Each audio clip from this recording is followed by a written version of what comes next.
其實你冇必要去羨慕嗰啲揸百萬豪車、做住幾個大工程嘅大老闆，佢可能負債都幾千萬，每日上班就不斷咁諗點樣去借錢，點樣去還錢，拆東牆補西牆。佢話唔爭錢嘅，你冇理佢手頭上揸住幾多現金流，都係借翻嚟嘅。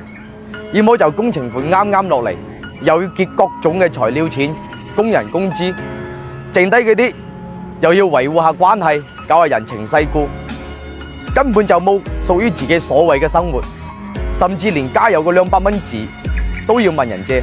咁揸住幾廿萬車嘅人呢，佢嘅車貸房貸有可能幾廿萬，甚至過百萬。又或者中年危機，隨時還唔起，斷工斷貸，要麼就係生活中各種零零碎碎嘅問題。相反，揸電雞三輪車嗰啲市場賣菜啊，或者炒粉擺攤啊，佢嘅存款係存款啊，可能係幾萬，甚至係幾十萬，但係唯一嘅缺點可能就係物質生活上冇咁豐富。人生在世最重要嘅就係知足。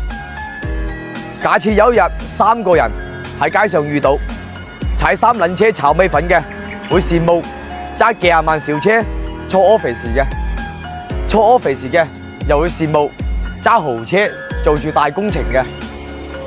咁可能做住大工程嘅又會羨慕揸三輪車炒米粉嘅。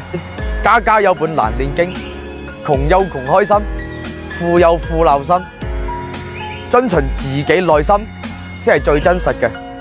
你話係唔係？往事難回首，歲月易蹉跎啊，兄弟！祝你明天會更好。